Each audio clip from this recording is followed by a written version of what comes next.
Araw-gabi kang sumisigaw sa lansangan, galit ang dala sa bawat pangalan. Lahat ng gawa'y mali sa paningin mo, kahit may pagbabago'y ayaw mong aminin ito. Bawat tulay na itinayo'y binabato, bawat proyekto'y nilalagyan ng gulo. Hindi mo nakita ang unti-unting liwanag, dahil sa galit mong di na masukat. Habang bayan ay pilit bumabangon, ikaw na may puro hinalat tanong. Sa sobrang ingay ng iyong pagkontra, hindi mo na malayang ikaw na pala ang sumisira sa pagkakaisa.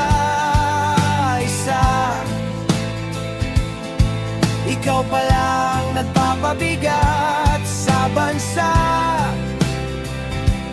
Puro puna, puro galit ang dala, ngunit wala ka namang maipakitang gawa.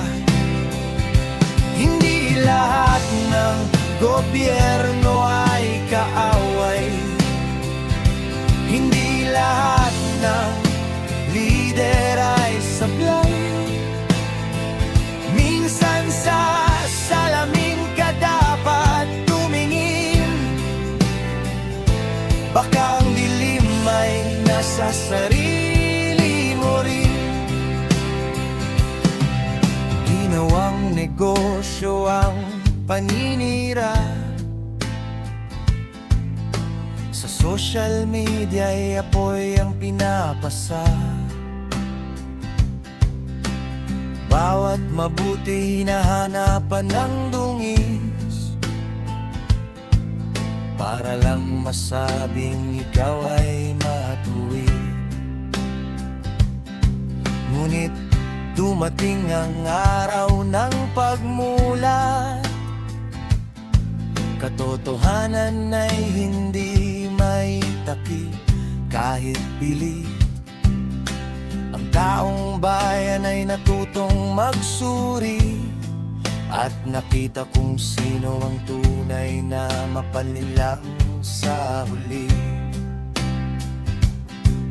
Hindi kasalanan ng magtanong, hindi mali ang magbigay ng opinyon. Pero kung ang hangad ay puro kaguluhan, paano usad ang kinabukasan?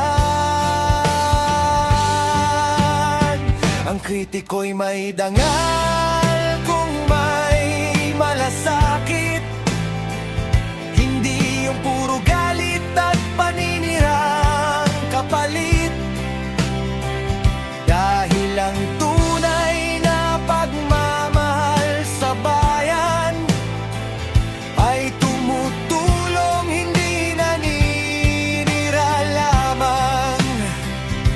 Ngayon ay gising ng marami, di na basta nagpapadala sa pot at dali. Ang sigaw mong akala mo'y katotohanan, nagmistulang anino ng sariling kasamaan. Bayan ay di mabubuo sa puro galit, kundi sa pagkilos at pusong tapat. At sa bawat maling akusasyong binitiwan, ikaw rin palang nahulog sa sariling kasinungalingan. Kaya bago ka muling sumigaw sa daan, siguraduhin ang puso mo'y para sa bayan. Dahil minsan ang pinakamalakas pumuna, sila pala ang tunay na sumisira.